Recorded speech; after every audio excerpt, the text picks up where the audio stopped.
भारत में बीजेपी का हाफ होने वाला है। यानी कि कांग्रेस पार्टी को और इंडिया जनबंधन के पार्टियों को, जिसमें आरजेडी भी शामिल है, इंडिया जनबंधन के पार्टियों को स्पष्ट और निर्णायक जनादेश अभी मिलना तय हो गया। अभी 3 चरण और बाकी हैं। इससे अंतिम नतीजे पर कोई असर पड़ने वाला नहीं है, क्योंकि 2 चरण के बाद ही ये बिल्कुल स्पष्ट हो गया था कि आज के प्रधानमंत्री निवर्तमान प्रधानमंत्री आउटगोइंग प्रधानमंत्री हैं। 19 तारीख के बाद उनकी भाषा में बदलाव आया। मोदी की गारंटी गई, 400 पार का नारा भूला गया और सिर्फ ध्रुवीकरण की रणनीति, ध्रुवीकरण की भाषा, हिंदू मुस्लिम भाषा, मंगलसूत्र की भाषा, भैंसों की भाषा, बदनाम करने वाली भाषा प्रधानमंत्री ने इस्तेमाल किया और बिल्कुल साफ हो गया था कि वो घबराए हुए हैं और भौखलाए हुए हैं। हमारा विश्वास कहाँ से आता है? हमारा विश्वास हमारे 5 न्याय और 25 गारंटी के कार्यक्रम से आता है। पहले भारत जोड़ो यात्रा में राहुल जी और अन्य नेता 4000 किलोमीटर चले कन्याकुमारी से लेकर कश्मीर तक, और 63 दिन कुछ महीने पहले मणिपुर से लेकर मुंबई तक 6500 किलोमीटर का बस यात्रा राहुल जी और हमारे अध्यक्ष जी और अन्य नेता कार्यकर्ता सभी लोगों ने जनता की बात सुनी, अपनी मन की बात नहीं कही पर जनता की बात सुनी, जनता की चिंता सुनी। और ये 5 न्याय, नारी न्याय, युवा न्याय, किसान न्याय, श्रमिक न्याय और हिस्सेदारी न्याय, इन 5 न्याय को लेकर हर एक प्रत्येक न्याय में हमने 5 गारंटियां दी हैं। और ये गारंटी कार्ड हम घर घर गारंटी कार्ड वितरण प्रोग्राम हमने किया है। करीब 8 करोड़ परिवारों तक हमने ये गारंटी कार्ड पहुंचाया है। मुख्य तौर से महालक्ष्मी गारंटी है। हर गरीब परिवार के एक महिला को हर महीना 8,500 रुपया, यानी कि हर साल 1 लाख रुपया उनके बैंक खाते में सीधा जाएगा। युवाओं के लिए जो सबसे बड़ी समस्या बेरोजगारी है, उनके लिए हमने गारंटी दी है कि पहली नौकरी पक्की, यानी कि जो कोई युवा डिप्लोमा लेता है या लेती है या डिग्री लेता है या लेती है, उनको 1 साल के लिए कानूनी तौर से अप्रेंटिसशिप दिया जाएगा और उसका मुआवजा 1 लाख होगा। किसानों के लिए हमने गारंटी दी है कि प्रधानमंत्री ने 16 लाख करोड़ रुपया पूंजीपतियों का कर्जा माफ किया है और किसानों का 1 रुपया कर्जा भी माफ नहीं किया है। 2008 में मनमोहन सिंह जी जब प्रधानमंत्री थे, 72,000 करोड़ रुपया कर्जा माफ हमने किया था। और अभी हम गारंटी दे रहे हैं, ये वादा कर रहे हैं कि जिस तरीके से प्रधानमंत्री, आउटगोइंग प्रधानमंत्री ने पूंजीपतियों का 16 लाख करोड़ रुपया कर्जा माफ किया है, ऐसे ही कांग्रेस और इंडिया पार्टियां किसानों का कर्जा माफ करेगी। और एमएसपी को कानूनी दर्जा दिया जाएगा, यानी कि कानून के आधार पर वो तय किया जाएगा। श्रमिकों के लिए हमने ये गारंटी दी है कि मजदूरी दर 400 रुपया होगा। जब प्रधानमंत्री 400 पार की बात करते हैं, वो सीटों की बात करते हैं, नोटों की बात करते हैं, पर कांग्रेस पार्टी जब 400 पार की बात करती है, वो मजदूरी दर, मनरेगा में मिनिमम वेज होगा 400 रुपया। अलग अलग जो आज कुछ ऐसे जगह हैं जहां मजदूरी दर 250 रुपया है, कहीं 200 रुपया है, कहीं ₹275 है, हम लोग 400 वादा कर रहे हैं कि 400 रुपया मिनिमम वेज होगा, न्यूनतम मजदूरी दर होगा। और हिस्सेदारी न्याय को लेकर हमने ये गारंटी दी है कि सामाजिक, आर्थिक, जाति जनगणना कराया जाएगा और कास्ट सेंसस हम कराएंगे। ये 2011 में करवाया गया था जब मैं खुद ग्रामीण विकास मंत्री था, पर उसके नतीजे प्रकाशित नहीं हो पाए, मोदी सरकार ने उसको प्रकाशन नहीं किया। जाति की जनगणना के बारे में मैं कह रहा हूँ, तो इसको हम फिर से एक बार करवाएंगे और हर 10 साल इसको करवाना ज़रूरी है। तीसरी बात जो मैं कहूँगा कि मैंने पहले ही जिक्र किया है कि प्रधानमंत्री घबराए हुए हैं, उनकी भाषा में परेशानी दिखाई दे रही है और पहले से वो एक झूठ की महामारी उन्होंने फैलाया है।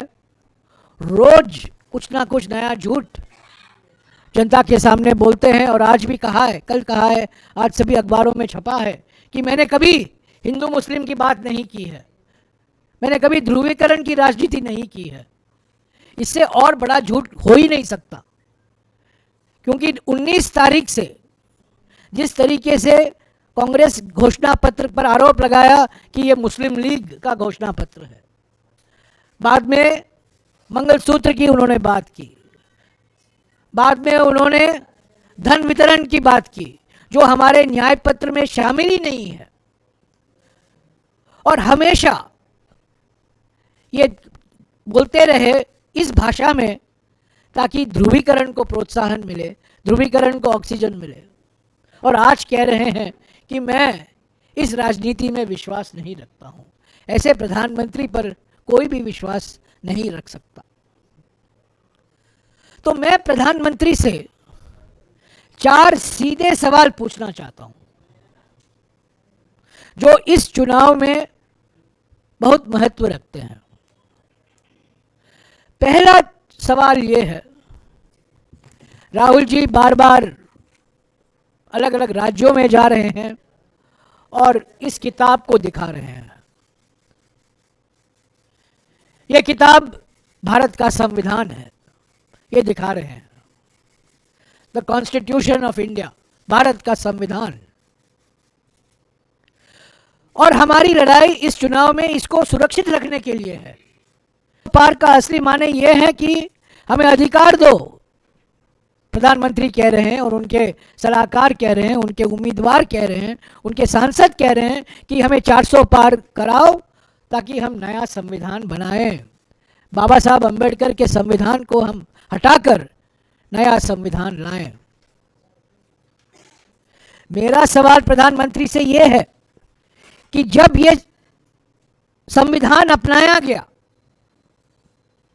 मसौदा अपनाया गया, 26 नवंबर 1949 को संविधान सभा में आरएसएस की एक प्रकाशन ऑर्गेनाइजर में एक लेख आया जिसमें लिखा था कि यह संविधान में भारतीयता नहीं दिखाई देती है क्योंकि यह मनुवादी आदर्शों पर आधारित नहीं है, इनमें मनुवादी मूल्यों से प्रेरणा नहीं लिया गया है। ये आरएसएस का लेख है, ऑर्गेनाइजर का लेख है, 1949 का लेख है जब ये संविधान का मसौदा अपनाया गया। तो क्या आपकी विचारधारा जो 70 साल से इस संविधान की आलोचना कर रही है, मोहन भागवत ने खुद कहा था 3 साल पहले कि हम संविधान बदलना चाहते हैं, और संविधान इसीलिए बदलना चाहते हैं कि क्योंकि वो आरक्षण के खिलाफ हैं। तो मेरा दूसरा सवाल प्रधानमंत्री से ये है, क्यों आप जातीय जनगणना कराने से भाग रहे हैं? बिहार में तो आपके सहयोगी नीतीश कुमार जी ने करवाया है, पार्लियामेंट में बहस के बाद 2011 में जातीय जनगणना कराया गया था, आपने अपनी चुप्पी क्यों नहीं तोड़ी है? 5 फरवरी 2024 को यहीं HEC के कैंपस में राहुल जी ने एक भाषण दिया था भारत जोड़ो न्याय यात्रा के समय, और उन्होंने कहा था कि हम जाति जनगणना कराएंगे, सामाजिक आर्थिक जाति जनगणना जरूर करवाएंगे। तो मेरा सवाल प्रधानमंत्री से दूसरा ये है, पहला सवाल तो ये है क्या आपकी विचारधारा इस संविधान को मानती है कि नहीं, और दूसरा सवाल ये है कि कास्ट सेंसस से आप क्यों भाग रहे हैं? आपने एक शब्द नहीं कहा है कि आप कास्ट सेंसस करवाएंगे कि नहीं। तीसरा सवाल यह है प्रधानमंत्री से, और यह सीधा सवाल है उनसे, गोल मोल करके सवाल नहीं है, यह सीधा सवाल है। 1992 में सुप्रीम कोर्ट ने कहा था कि आरक्षण की सीमा अनुसूचित जाति, अनुसूचित जनजाति और पिछड़े वर्गों के लिए 50% की सीमा होना ज़रूरी है, यानी कि दलित, आदिवासी और OBC के लिए 50% सीमा होना ज़रूरी है। उसी सभा में HEC के मैदान में राहुल जी ने कहा था कि कांग्रेस और इंडिया गठबंधन इस 50% सीमा को हटाएगी, उसको बढ़ाएगी। क्या प्रधानमंत्री इसके पक्ष में हैं? क्या इसके खिलाफ हैं? इस मुद्दे पर चुप क्यों हैं? क्योंकि अगर आप देखेंगे जनगणना करवाएंगे तो दलित, आदिवासी और पिछड़े वर्गों की संख्या जब गिनती होगी वो 50% से ऊपर होगा, पर पूरी हक मिलने के लिए 50% की सीमा आ जाता है रास्ते में।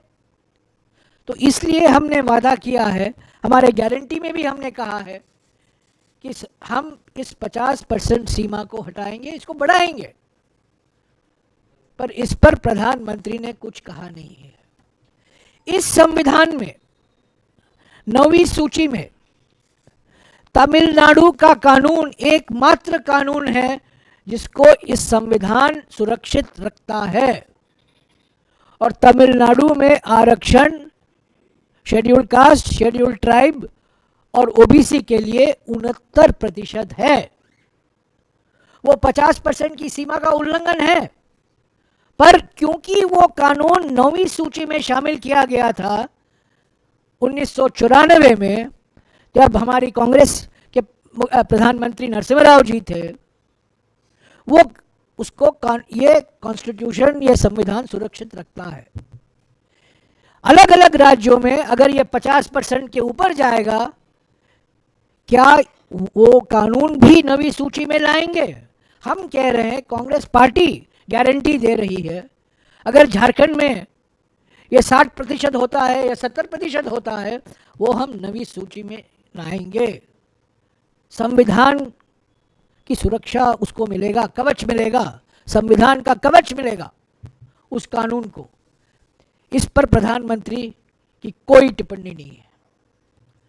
और चौथा सवाल प्रधानमंत्री से यह है कि क्या यह सच नहीं है कि पिछले 10 साल में आपने सभी कानूनों में संशोधन लाया है जो कानून बनाए गए थे आदिवासियों के लिए, दलितों के लिए, सुरक्षित रखने के लिए।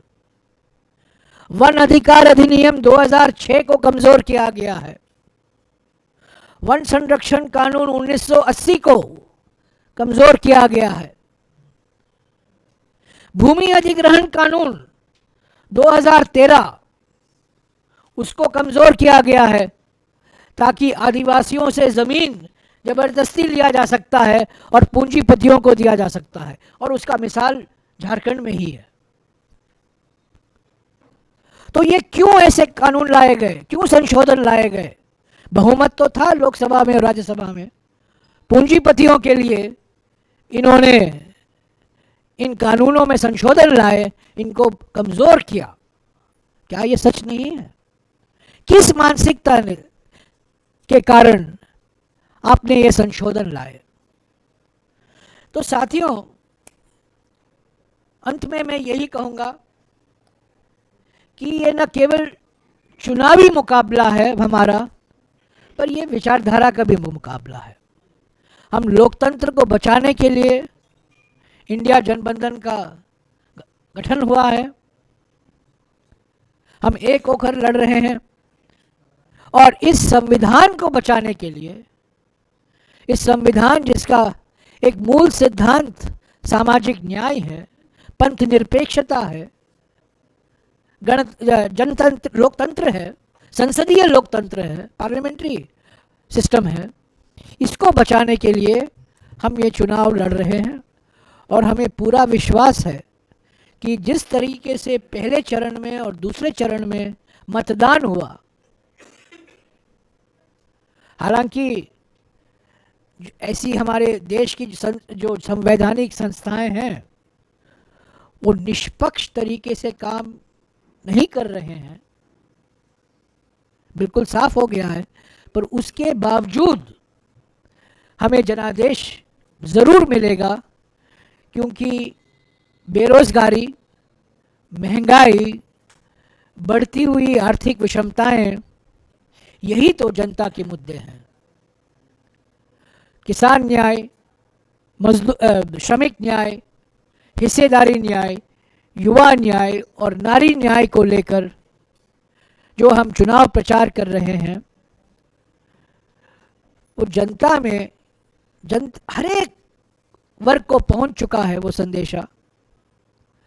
और 10 साल अन्याय काल 2014 के बाद 2024 तक जो लोगों का अनुभव रहा है, मैं समझता हूं कि लोग समझ गए हैं, भारत के जनता समझ गई है कि बदलाव और परिवर्तन का समय आ गया है।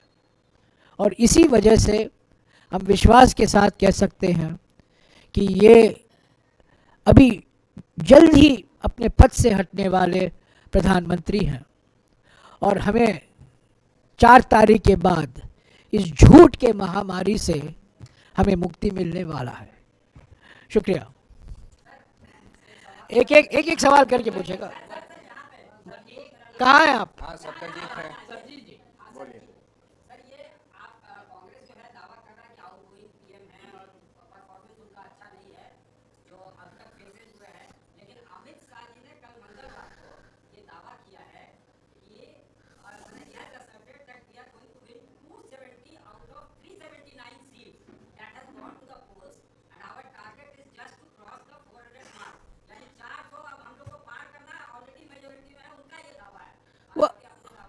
वो आउटगोइंग एचएम है, उनके बारे में कुछ कहने ज़रूरी नहीं है। वो आउटगोइंग होम मिनिस्टर हैं। जब आउटगोइंग प्राइम मिनिस्टर तय है तो आउटगोइंग होम मिनिस्टर भी तय है। प्रधानमंत्री ने कहा है कि यूपी में कांग्रेस का खाता भी नहीं खुलेगा। क्या कहा उन्होंने? यूपी में खाता भी नहीं खुलेगा। अभी देखते जाइए यूपी में क्या होगा, इंडिया गठबंधन कैसा प्रदर्शन होगा, आप देखते जाइएगा। हर एक स्टेट में, मैंने आपको कहा ना, दक्षिण भारत में साफ और उत्तर भारत, पश्चिम भारत और पूर्वी भारत में हाफ। और सबसे बड़ा सबूत यह है कि प्रधानमंत्री खुद मोदी की गारंटी अपनी 56 इंच की छाती थपथपाते थे, वो उन्होंने बंद कर दिया है। मोदी की गारंटी की बात नहीं होती है, विकसित भारत की बात नहीं होती है। अभी प्रधानमंत्री की भाषा क्या है? ध्रुवीकरण की भाषा है। धर्म को लेकर उनका भाषण होता है, जो इल्ज़ाम लगाए जाते हैं कांग्रेस पार्टी पर, उनके नेताओं पर बदनाम किया जाता है धर्म को लेकर, विकास के रिकॉर्ड पर नहीं, धार्मिक मुद्दों को लेकर प्रधानमंत्री आरोप लगा रहे हैं। तो ये बिल्कुल वो समझ गए हैं कि ज़मीनी स्तर पर कोई लहर नहीं है, लोग थक चुके हैं। और इसीलिए हम कह रहे हैं कि दक्षिण भारत में तो उनका खाता खुलने वाला नहीं है, और जहां खाता खुला था, मिसाल के तौर से कर्नाटका में, आप देखेंगे वहां भी सीटों की संख्या बीजेपी की भारी मात्रा में घटेगा।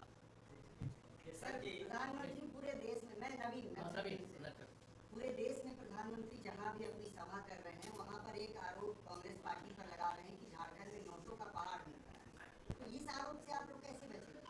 हर जगह वो कह रहे हैं। अरे प्रधानमंत्री का सबसे गंभीर आरोप अब तक ये रहा है कि टेम्पो लेकर बोरी बोरी में अडानी और अंबानी कांग्रेस पार्टी को काला धन दे रहे हैं। यही तो प्रधानमंत्री ने कहा 6 दिन बाद, 5 दिन पहले, 6 दिन पहले, टेम्पो लेकर, ये उनके शब्द हैं, मेरे शब्द नहीं है, टेम्पो लेकर अडानी अंबानी, उनके 2 खास दोस्त मित्र काला धन लेकर कांग्रेस पार्टी को समर्थन कर रहे हैं। तो मैं पूछना चाहता हूं ऐसे प्रधानमंत्री को, 8 नवंबर 2016 को आपने नोटबंदी की। नोटबंदी का कारण आपने क्या दिया? जब आपने टीवी पर भाषण दिया कि आपने कहा काला धन मैं निकालने वाला हूं। 8 साल बाद काला धन नहीं निकला है, टेम्पो में है, बोरी में है, अडानी और अंबानी के पास है, और प्रधानमंत्री चुप है। हालांकि प्रधानमंत्री ने बोला है ईडी क्या कर रहा है, सीबीआई क्या कर रहा है, वो क्यों सो रहे हैं, कार्रवाई क्यों नहीं हुई है, 6 दिन हो गए हैं। प्रधानमंत्री ने आरोप लगाया है अडानी और अंबानी पर। ईडी को कार्रवाई करनी चाहिए, सीबीआई को कार्रवाई करनी चाहिए। या प्रधानमंत्री झूठ बोल रहे हैं या सच बोल रहे हैं? एक वो तो गलती से सच भी नहीं बोलते, वो बात अलग है।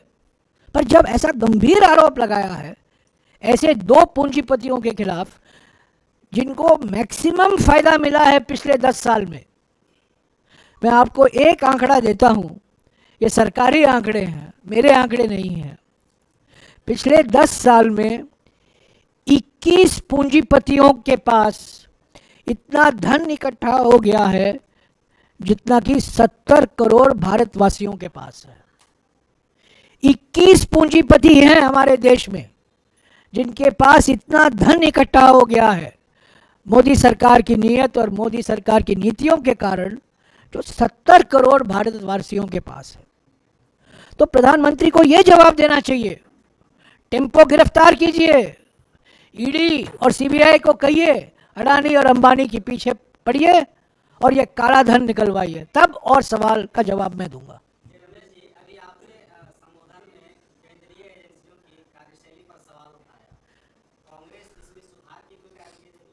सॉरी, वही ईडी की कार्यशैली पे I didn't understand what is it? He's saying that ED and we are complaining for the ED and all.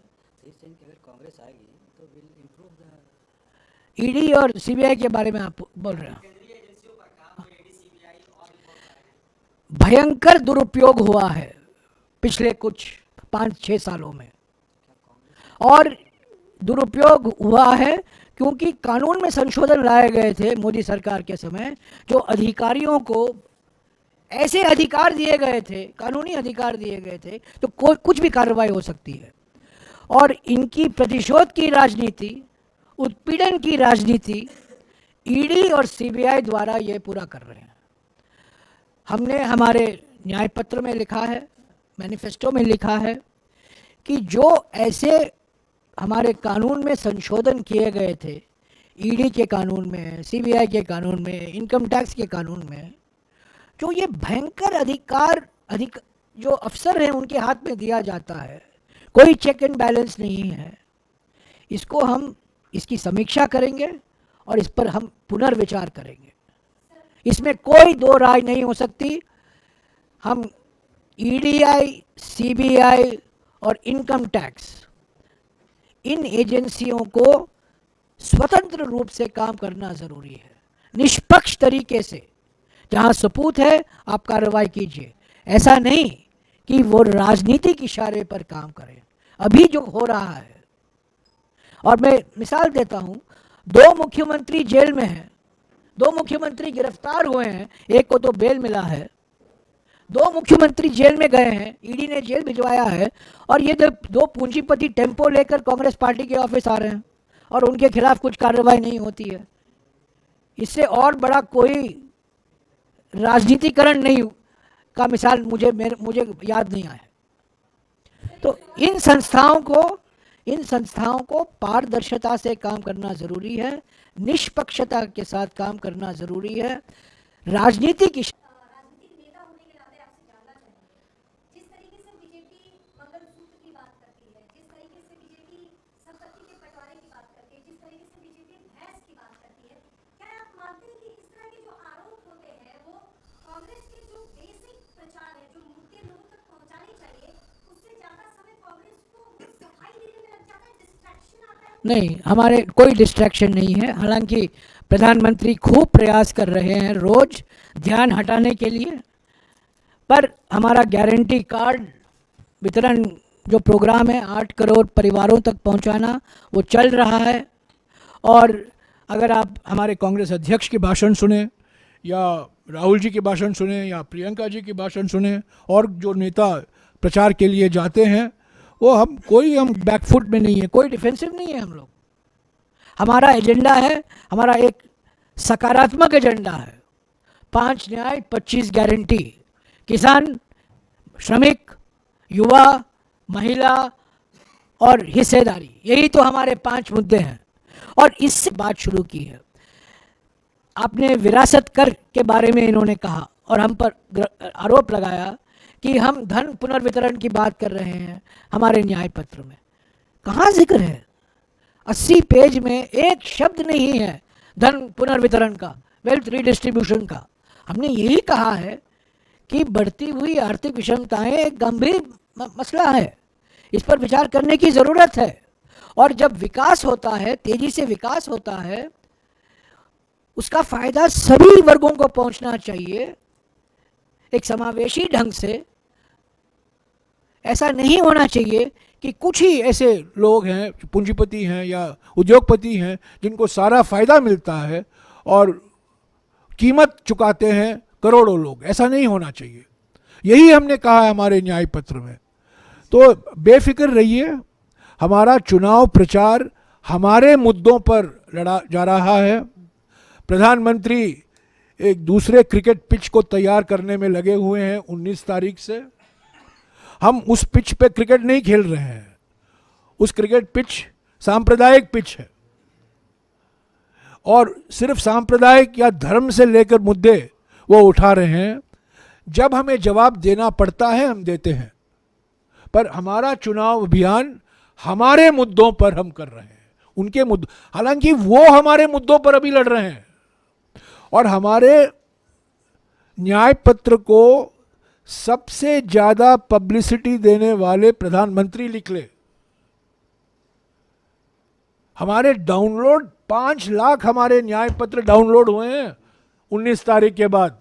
जब प्रधानमंत्री ने इसका जिक्र किया, 5 लाख कभी भी नहीं हुआ है 70-75 साल में कि एक पॉलिटिकल पार्टी की घोषणा पत्र ने 5 लाख लोगों ने पढ़ा होगा। तो एजेंडा हमारा है, एजेंडा बेरोजगारी का है, महंगाई का है, आर्थिक विषमताओं का है, श्रमिकों का है, किसान कर्जा माफी का है, कास्ट सेंसस का है, 50% सीमा का है।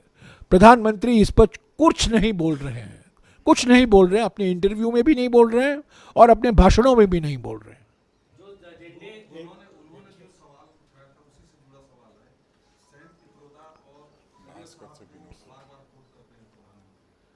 सैम पिट्रोडा ने जो कहा वो उनकी व्यक्तिगत राय थी, ठीक है। वो कोई पदाधिकारी नहीं है, कोई सलाहकार नहीं है, वो कांग्रेस पार्टी की ओर से तो बोलते नहीं है। उन्होंने कुछ कहा और तोड़ मरोड़ फुड़ कर करके ध्यान हटाने के लिए ये विरासत कर की बात की। और मैंने उसी वक्त मैंने कहा था कि एस्टेट ड्यूटी हटाने वाले प्रधानमंत्री राजीव गांधी थे। जब विश्वनाथ प्रताप सिंह वित्त मंत्री थे, 16 मार्च 1985 एस्टेट ड्यूटी, वो विरासत कर ही होता है एस्टेट ड्यूटी, उसको हटाया गया। क्यों हटाया गया?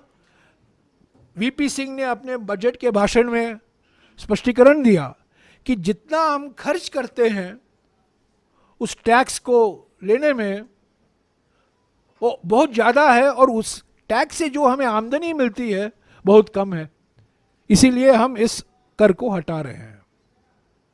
तुरंत प्रधानमंत्री ने कहा इसका कारण यह है क्योंकि राजीव गांधी चाहते थे कि जो उनको विरासत में इंदिरा गांधी जी से मिला उस पर कर नहीं लगे।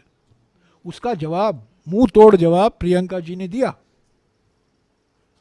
उन्होंने ये कहा, पहले तो यह बात है कि जब वीपी सिंह ने यह घोषणा की थी 1985 में, जिन लोगों की मृत्यु मार्च 16 की 85 के बाद हुआ उन पर यह लागू होता है, उनके एस्टेट पर लागू होता है। इंदिरा जी की हत्या तो 31 अक्टूबर 1984 में हुआ था। और प्रियंका जी ने क्या कहा? उन्होंने कहा राजीव जी को एक ही चीज मिली अपनी मां से विरासत में, वो शहादत।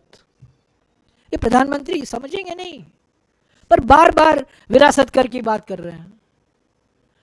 तो सैम पिट्रोडा जी ने जो कहा है वो उनकी राय है, हमारी राय नहीं है, हमारे विचार नहीं है। और सैम पिट्रोडा ने इंडियन ओवरसीज कांग्रेस की अध्यक्षता के पद से उन्होंने इस्तीफा भी दे दिया है।